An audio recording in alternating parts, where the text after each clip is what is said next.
23 मार्च 2023 की सुबह सुबह करीब 7 बजे का वक्त होता है जब एक लड़की पुलिस स्टेशन की तरफ अंदर घुसती ही चली जा रही है। रास्ते में कांस्टेबल उसे रोकने का प्रयत्न करते हैं, लेकिन कांस्टेबल उसे रोक नहीं पाते। वो सीधे एसएचओ के कमरे में पहुंच जाती है, लेकिन वहां पर एसएचओ साहब नहीं होते। फिर 2-3 कांस्टेबल वहां पर इकट्ठा हो जाते हैं और उस लड़की से पूछने लगते हैं कि तुम अंदर की तरफ क्यों घुसती जा रही हो, तुम्हें क्या परेशानी है। वो लड़की बताती है कि मेरे साथ में बहुत ही घिनौना काम किया है और घिनौना काम करवाने में मेरे माता पिता उन लोगों का साथ दे रहे हैं जिन्होंने मेरे साथ घिनौना काम किया है। मुझे आप बचा लीजिए, नहीं तो वो लोग मुझे जान से भी मार देंगे। अब एकदम से पुलिस हरकत में आती है, उस लड़की को अपने पास बैठाती है। एसएचओ साहब को फ़ोन किया जाता है, एसएचओ साहब भी मौके पर पहुंच जाते हैं। उसके बाद बताए हुए एड्रेस पर एक टीम पुलिस की पहुंच जाती है और पुलिस की टीम पहुंचने के बाद वहां से पिता और उसके एक दोस्त को गिरफ्तार कर लेती है। इस पूरी घटना के बारे में जानती है तो एक बार के लिए पुलिस के भी पैरों तले ज़मीन खिसक जाती है। दोस्तों,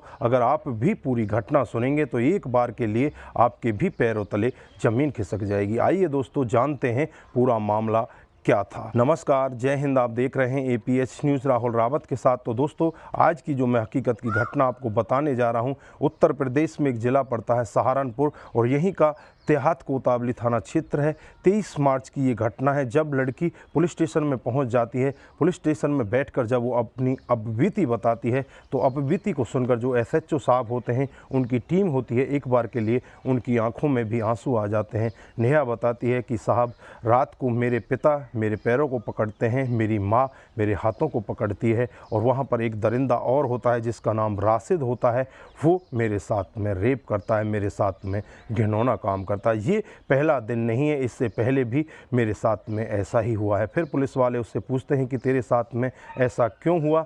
लड़की बताती है कि मेरा नाम नेहा है, मेरी उम्र 25 साल है। जो मेरे पिता हैं उनका नाम अलकाफ है और मेरी जो माँ है वो पहली माँ नहीं है, ये मेरी सौतेली माँ है। और एक दिन का वाक़या होता है, मेरी शादी होने के बाद मैं वापस ससुराल आ जाती हूँ और ससुराल आने के बाद जैसे ही घर पर पहुँचती हूँ, जो मेरे पिता होते हैं राशिद से कुछ पैसा लिया करते हैं और इस बार भी वो राशिद से कुछ पैसा ले लेते हैं और पैसा की अवज में मुझे उसके साथ बेच देते हैं। उससे कहते हैं कि तुम मेरी लड़की के साथ में जो कुछ करना चाहो वो तुम कर सकते हो, तुम आज़ाद हो और तुम मुझे बस पैसे दे दो। इस पर जो मेरी सौतेली माँ होती है वो पैसे आराम से गिनती है और गिनने के बाद रात को मेरे कमरे के अंदर उसको भेज देती है। पहले मेरे पिता मेरे पैरों को पकड़ते हैं, मेरी माँ मेरे हाथों को पकड़ती है और वो दरिंदा मेरे साथ में दरिंदगी करता है। लगातार घंटों तक दरिंदगी की जाती है। मैं रोती रहती हूँ, चीखती रहती हूँ, चिल्लाती रहती हूँ, लेकिन मेरी आवाज़ सुनने वाला वहाँ पर कोई भी नहीं होता।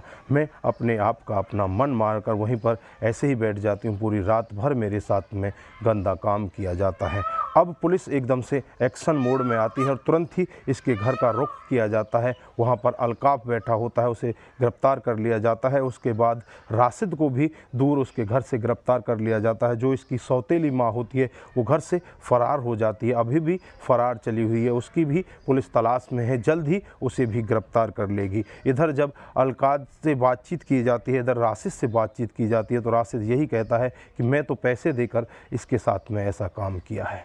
तो दोस्तों, यहाँ पर आप क्या कहना चाहते हैं? एक माता पिता अपनी बेटी को इस तरह से पैसे के लिए बेच देते हैं और इस तरह से अपनी आंखों के सामने उसके साथ में बदसलूकी कराते हैं, उसका काम कराते हैं। तो ऐसे पिता, ऐसे हैवान, ऐसे शैतान के बारे में आपकी क्या राय है? मैं तो उसे इंसान नहीं राक्षस ही कहूँगा, क्योंकि ऐसी योनि राक्षसों में ही पैदा हो सकती है। इंसान तो ऐसे नहीं होने चाहिए। एक माँ, वो तो सौतेली थी लेकिन पिता तो उसका अपना सगा था, उसने भी जरा सा भी अपनी बेटी के बारे में नहीं सोचा। लालच में इस तरह से डूब जाता है, अपनी बेटी को इस तरह से एक राक्षस के हवाले कर देता है और ख़ुद उसके पैरों को पकड़ता है।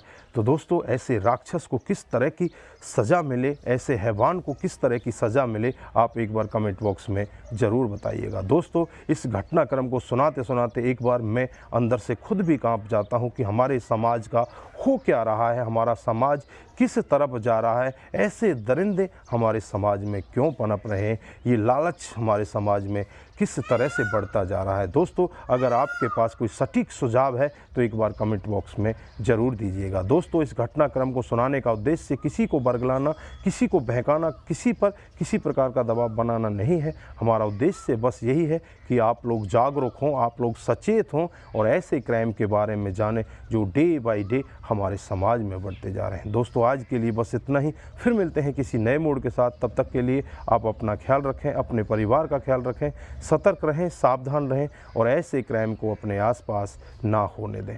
नमस्कार, जय हिंद, जय भारत।